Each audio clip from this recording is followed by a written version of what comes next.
Sa videong ito, tutunguhin natin ang isa sa pinakapaboritong lugar na pinupuntahan namin kasama ang aking ama. Nung kami bata pa, halos linggo-linggo kami nandito sa lugar na ito tuwing summer at walang klase. Marami kaming alaala rito magkakapatid nung kami ay bata pa.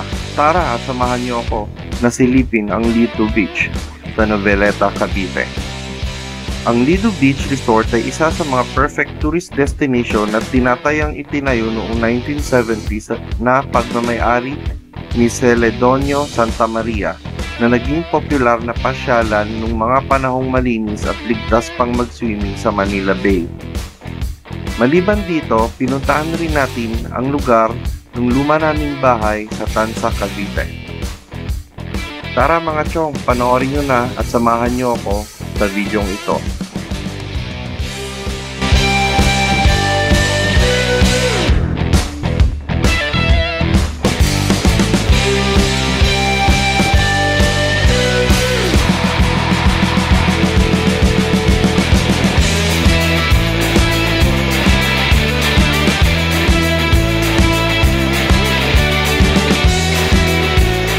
What's up guys, and welcome back sa mga subscribers natin, and also welcome din sa mga bagong viewers ng ating channel.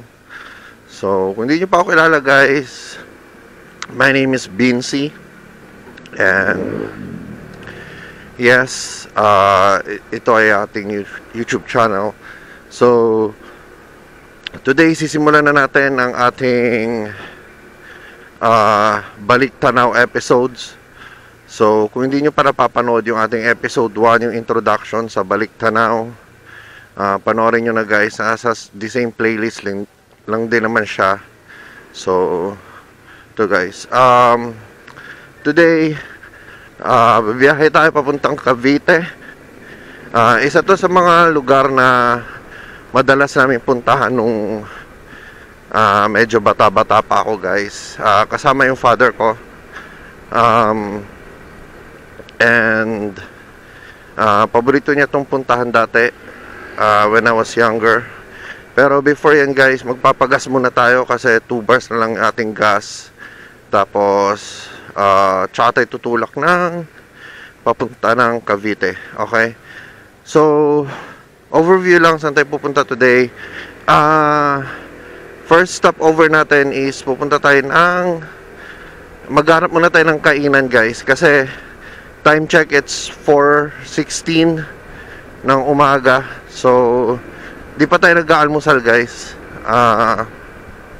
Mag-aalmusal muna tayo, tapos bago tayo tumulak sa ating destination. So, ayun lang guys. So, enjoy lang guys, and enjoy nyo lang yung ating video.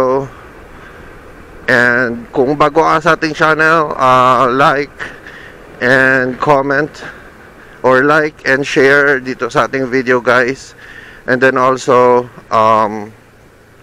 I encourage na i-share nyo yung ating video. Okay, para makita rin ng inyong mga friends and family kung saan sa tayo pupunta guys. And then also, we are trying to reach 500 subscribers. So ayun, I hope na mag-subscribe kayo sa ating channel. At least get 500 subscribers lang muna guys.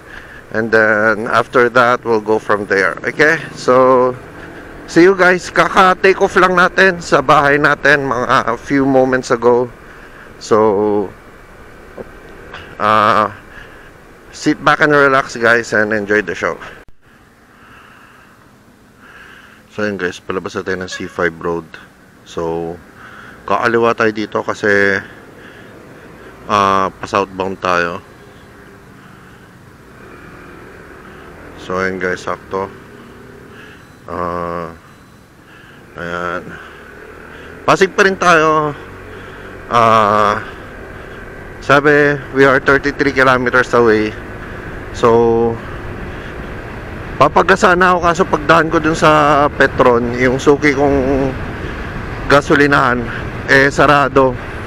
So tignan natin dito sa may C5 kasi may Petron dito sa may bandang McKinley. So tignan natin kung bukas doon, guys. Pagka bukas doon, doon na tayo magpapagas. And guys, so bukas yung gasoline station dito, papagas lang tayo saglit. Okay. Kuya, XCS full tank. Wait lang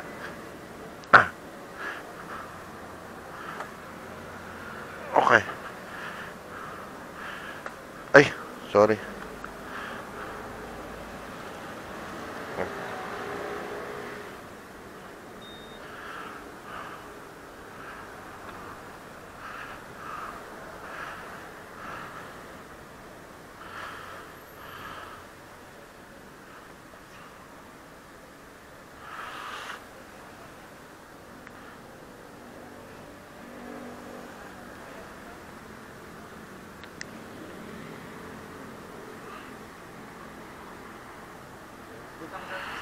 Yes.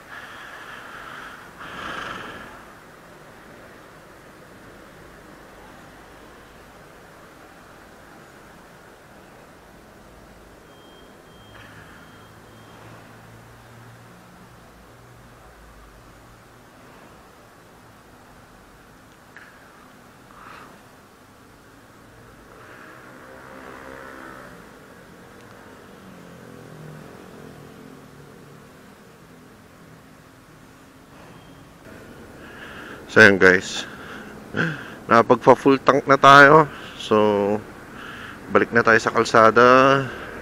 Ito pa rin C5 pero McKinley area na to. Dire-diretso lang tayo dito. Tinuturo tayo ng Google na kumanan daw. Syempre matigas ang ulo natin, huwag natin susundin yan. Ayan, guys, balik-balikan ko kayo. Service road na tayo, guys. East Service Road. So tatawid lang tayo sa kabila, tapos papadaanin tayo nito sa papuntang Cavite. Ayan, so medyo kalma-kalma lang yung takbo natin. Share ko lang, guys, no. Ba't ko ba naisip tong Balik Tanaw series na to? Okay, so yung father ko kasi he passed away in 2018, and gusto ko lang ibigay sa kanya yung tribute sa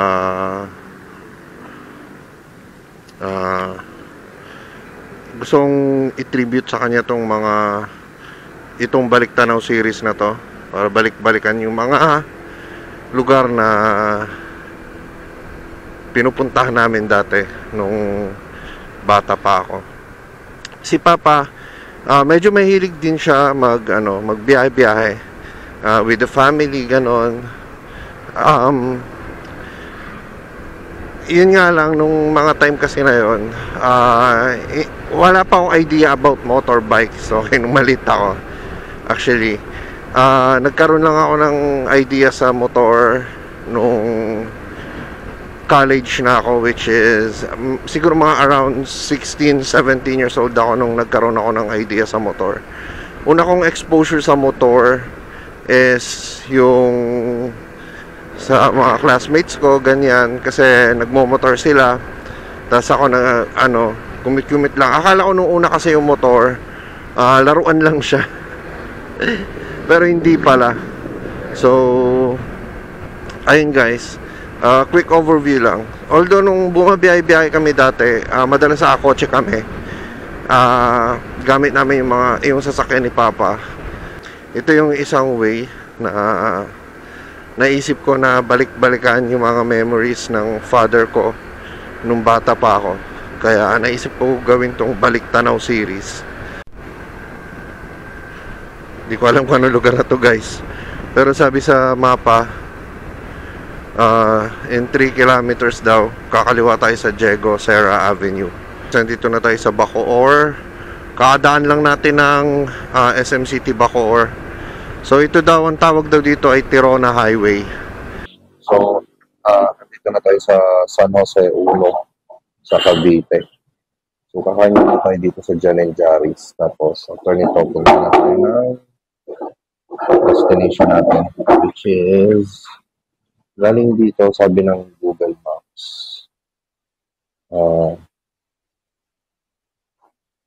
Dito na tayo eh. So, your destination is on the left. Oops. Your destination is on the left. So, galing dito. Head northwest on M South. Sabi, mga 5 minutes na lang daw. So, masyado tayo napaaga. So yun lang guys. Balik ako mamaya. Kakain muna ako dito. Tapos, biyahe na tayo. Okay, so ito yung pagkain natin. Ayan. Tapsi. Kakain muna tayo. Tapos bago tayo pumunta sa Lido Beach. Tapos na tayong kumain. Dito yan sa Jan and Jerry's. So, maghanap muna tayo ng ATM bago tayo tumulak sa pupuntahan natin. Kasi wala tayong pera. Pera natin is saktong-sakto lang. Ito may ATM sa tawid. So, tignan natin kung bukas. Ayun, bukas. Mag-withdraw muna tayo ng pera guys. Kasi wala tayong pambayad. Mamaya, kung halimbawang may kailangan bayaran. Tapos na tayo mag-withdraw. So, punta na tayo ng Lido Beach. Pero sabi kasi sa Gmap 7 o'clock pa raw magbubukas eh. Pero tignan natin kung bukas na sila. Hindi naman tayo magsiswimming. Mag-ano lang tayo, magbibideo lang tayo. Titignan natin kung ano ng itsura ng Lido Beach ngayon. More than, siguro almost 20 years na rin since nung last akong nakapunta dun sa beach na yun. Ito yung una natin pinuntahan kasi dito kami madalas dati nung bata ako. As in, parang sa lahat ng mga dagat or beaches na napuntahan namin, ito yung pinaka-memorable sa family namin. As in, madalas kami dito, like minsan pag summer, almost every week andito kami. Lagi kami sinasama ni Papa. Honestly, itong lugar na to guys, yung dinadaanan natin ngayon, hindi ko alam kung nadaanan namin to before, pero sa pagkakatanda ko, parang hindi ganito ka-populated back then. So, mukhang ang dami ng naging improvements. Almost 20 years ba naman ako hindi nakapunta dito. So, tignan natin kung ano na ba itsura ng Lido Beach ngayon. At kung ano na bang meron or whatever. Pero tignan muna natin kasi excited na rin ako makita siya at balikan. 'Di ba? After almost 20 years. Medyo dati parang natatandaan ko yung dinadaanan namin is parang ano siya, parang pinaghahakutan ng mga asin. Yung pagkakatanda ko noon nang pumunta kami dito. So ngayon parang syudad na siya. So sabi mga 4 minutes lang daw doon na tayo. Sana pwede nang pumasok para makatambay tayo saglit doon. Willing to pay naman tayo ng entrance fee. Gusto ko lang talagang balik-balikan yung beach. So dito daw yung papasok guys. Natatandaan ko na tong lugar na to. Ano nga to dati, parang paggawaan ng ano, parang kuha ng mga asin. So, ba't sarado? Wala na atang daan dito.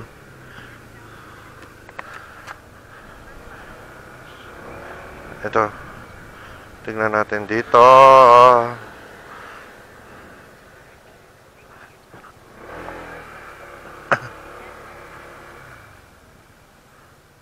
Boss, good morning po. Saan po yung papunta ng Lido Beach? Ay, ito, diretso lang po to. Ah, okay. Tapos, diretso, no? Okay, sige. Thank you po. Papunta po kayo doon? Gusto niyo pong sumabay? Ay, sige po. So, ito na nga. Ah, sarado na ata.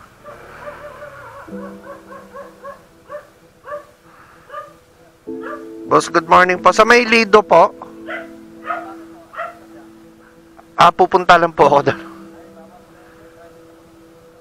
Ah, bawal na po? Ah, okay. Sige, sige po. Magbi-video-video lang sana ako doon eh. Okay, sige. Thank you po.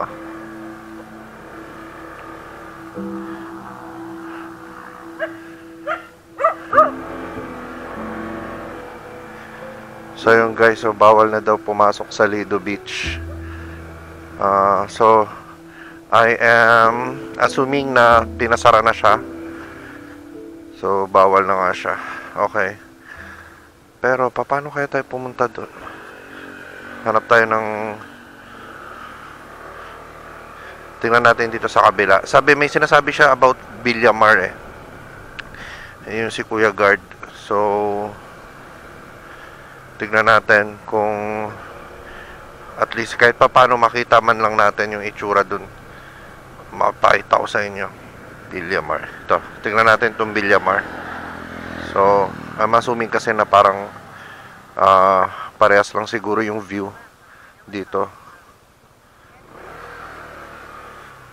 Tsaka doon sa kabila. Nakakalungkot lang guys, no? After 20 years na huli namin punta dito, bawal na siyang puntahan ngayon.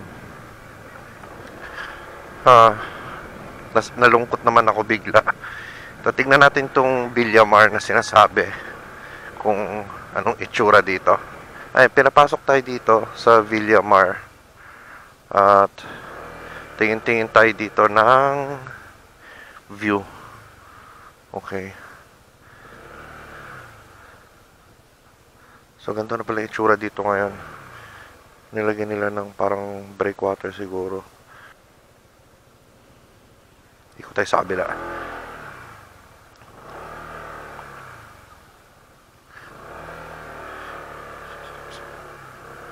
Meron pa doon, kuya? Pwede pa doon? Sige po.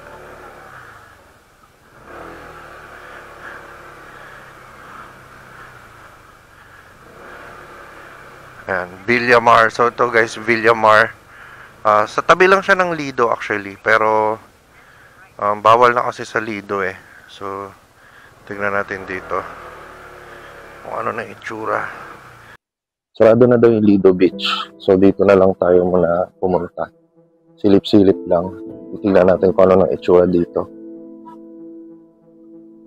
So hindi ako sa Lido nakapunta eh. Sa may katabi lang niya, sa may Villamar. Grabe, sobrang dumi guys.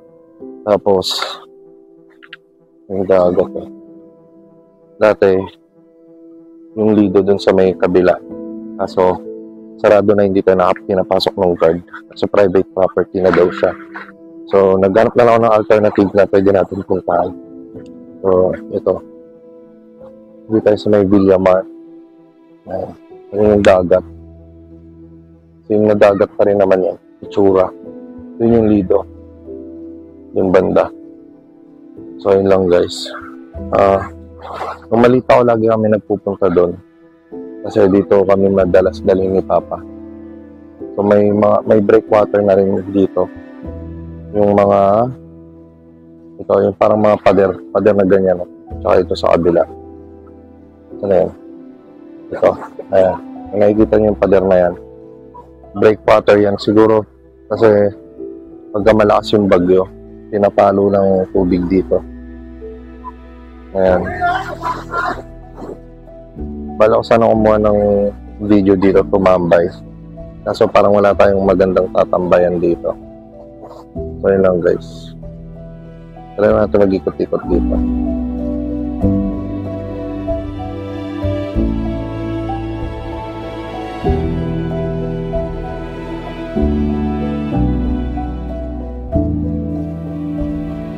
Sa mga sandaling ito, aking napagtanto ang kahalagahan ng mga kaganapan sa ating buhay, mga kaganapang nagsisilbing alaala na ating babalik-balikan sa ating pagtanda, mga alaalang humuhubog sa kung magiging sino tayo sa kinabukasan. Sa pagsara ng Lido Beach at pagkawala ng aking ama, aking napagtanto, pera, material, lugar, kaganapan, maging ang buhay natin ay hindi permanente. Alam niyo ba, Chong, kung ano magiging permanente? Ang ating alaala.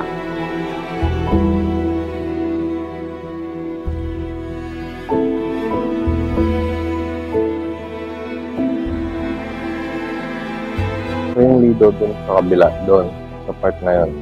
Ito yung mga bato-bato na yan. Parang ginawa siya ng breakwater dito. Saan ba yan? Ito. So, ayan. Nakakalungkot, no? Na nung malita ko doon kami sa kabilang pupunta sa may Lido. Pero ngayon sarado na siya. So, hindi natin siya mapuntahan kasi bawal na daw pumunta doon, sabi ng gwardiya. Private property siya. Ayun guys.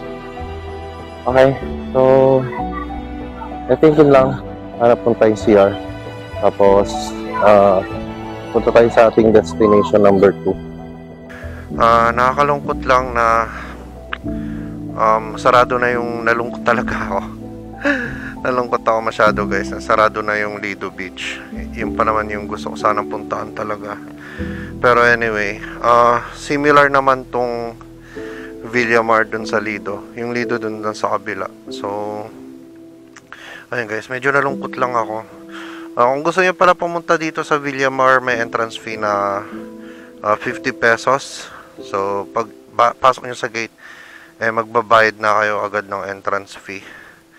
So, ngayon guys, doon na tayo sa ating next destination, which is yung bahay namin dati dito sa Cavite. However,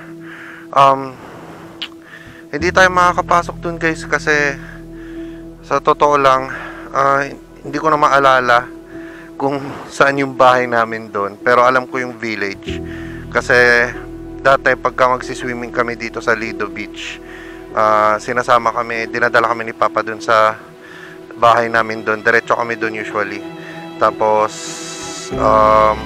pag visit namin dun, sisilip lang ganyan, tapos uuwi na rin kami ng Taguig sa bahay nila mama. So tara guys, stay tuned lang, dyan lang kayo. Ito guys, naalala ko na yung highway na dun sa labas kanina. Ano pala, itong kahabaan nito parang parang ganyan siya guys. Tapos may mga asinan dun banda dati sa dulo. So ngayon puro na siya, parang develop na yung area. So wala na yung mga asinan dati na nadadaanan namin. Punta na tayo sa may Tansa. Doon yung next destination namin, yung bahay namin dati sa Cavite. Hindi kami madalas dito dati guys kasi yung bahay namin dito is hindi naman talaga namin siya tinirahan. So pinupunta-puntahan lang namin siya noon pagka pupunta kami dito sa Cavite, like pag magsiswimming kami, which is dati kasi nung maliit pa kami, pag summer, almost every week andito kami sa may Lido Beach. So pagka pupunta kami ng Lido Beach, pupunta kami dyan sa may Cavite, sa Tansa, sa may bahay namin dyan. So yung name ng subdivision is St. Augustine Village, phase 1 yung sa amin. To be honest, hindi ko na maalala kung saan yung bahay namin doon. Pero siguro doon na lang tayo sa may gate ng subdivision mismo. Doon na lang tayo tumambay, tapos papakita ko sa inyo tuturo ko na lang kung saan banda yung bahay namin dati doon. So guys, ito isa sa mga pinaka-memorable sa akin tong intersection na to. Nalala ko dati kada pupunta kami dito sa bahay namin sa Tanza, tinatanong ko si Papa kung saan papunta yung intersection na yon. Tapos ayun lang So ito, malapit na tayo. May lilikuan daw tayo dyan after 100 meters. So hindi ko sure kung dito ata. So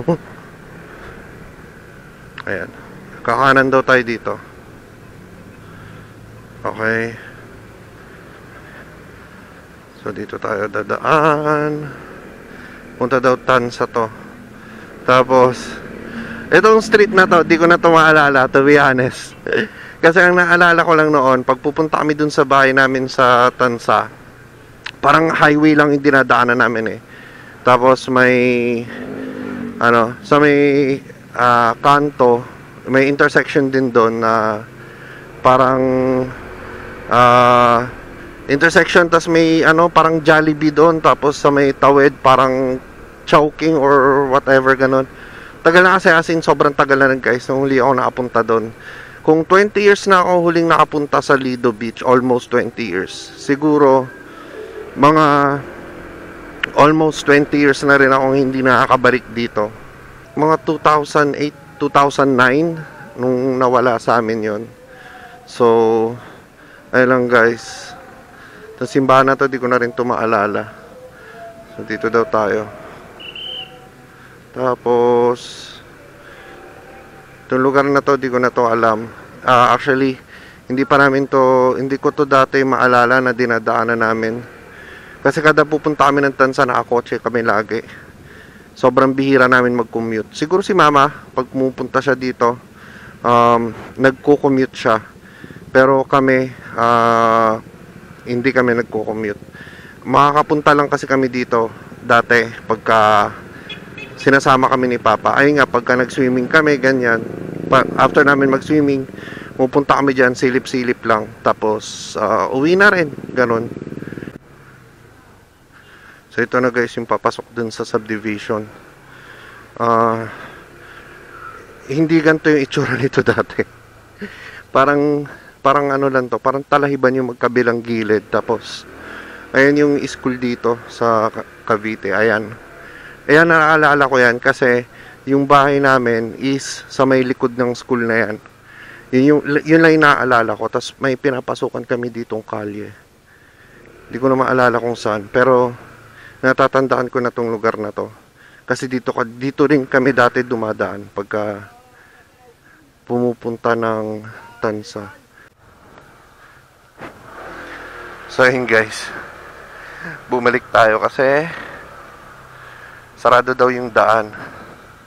So may isang daan daw, pero di ko sure kung saan yung yung daan. Tignan natin.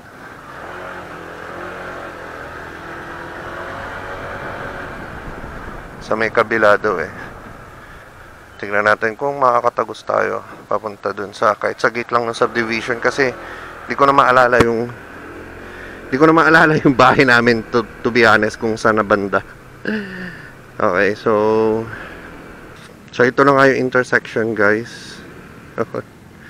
Na sobrang memorable sa akin ito kasi dito kami dati bumababa pagka, dyan kami dati dumadaan pagka pupunta kami ng bahay namin. So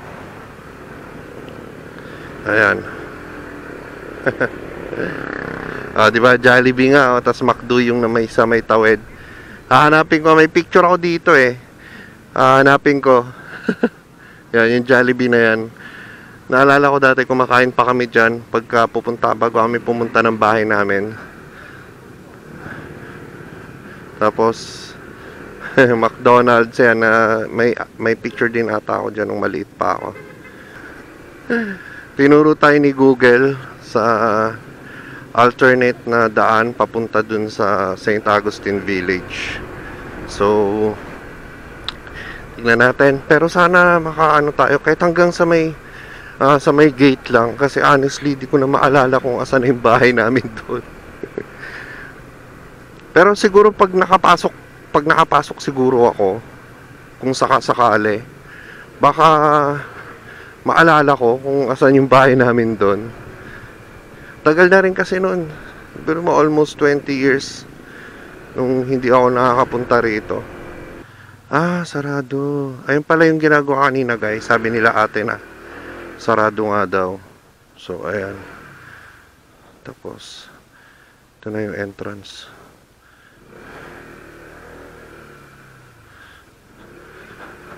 Dito na tayo, guys. Puti bukas. Tapos, nalala ko parang may nililikwang kami dito. Ito ata yun. Tignan, subukan natin. Try natin alalahanin yung bahay namin dati. Ayan guys, so pagpasok sa gate, may nililikwang kami noon. Ito ata yung kanto na yun. Pero grabe, nostalgic guys. Gusto ko yung bahay namin dito ngayon, no? Parang dito banda yun eh. So may nililikwang kami noon. Tapos ito ata, wala na ata guys. Hindi ko na talaga siya maalala kung nasaan.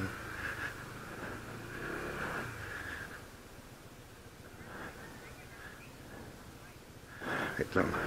Park lang tayo saglit guys, tapos magpipicture tayo. So guys, mali ata yung napuntahan nating subdivision guys. Pero ito, phase 2 ata kami ng ng St. Agustin kasi ito malapad yung daan eh. Kasi naalala ko nung pagpupunta kami dun sa bahay namin. Sa may kami nagpa-park sa harap mismo ng bahay, tapos maluwag na kalsada yon. Hanapin lang natin yon. Kasi naalala ko parang may nililikuan kami nun eh. Pa kung nanonood ka. Hinahanap ko yung bahay natin dito sa Cavite. Ituro mo sa akin.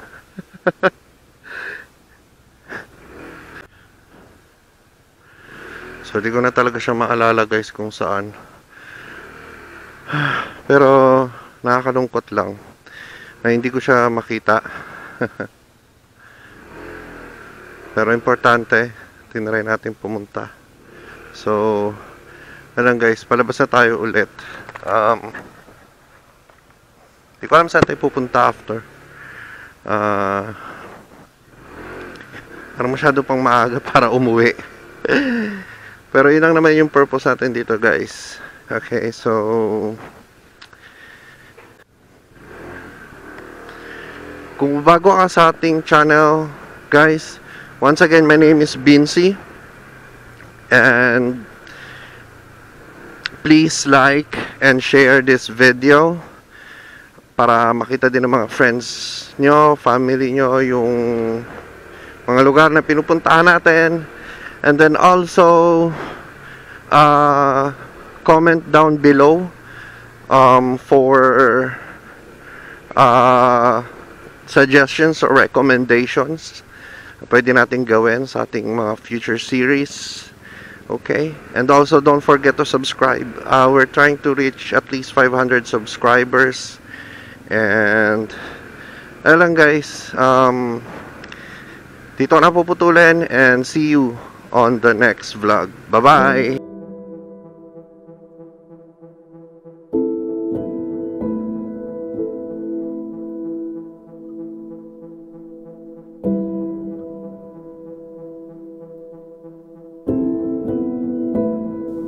Habang aking binabaybay ang daan pabalik sa aking kasalukuyang panahon, unti-unti akong sinasampal ng nakaraan. Totoo ang sabi nila, pera, material na bagay, kaibigan, pamilya, kaganapan, maging buhay natin ay mawawala. Alam nyo ba kung ano yung hindi mawawala? Ang ating alaala.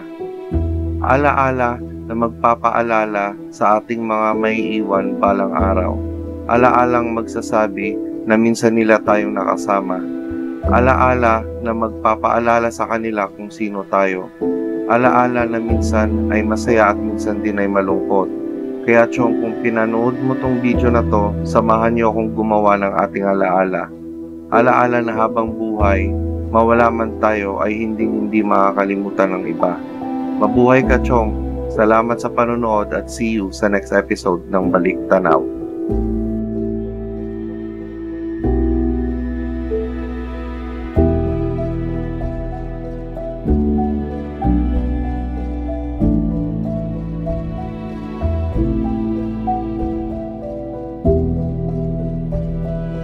Bye.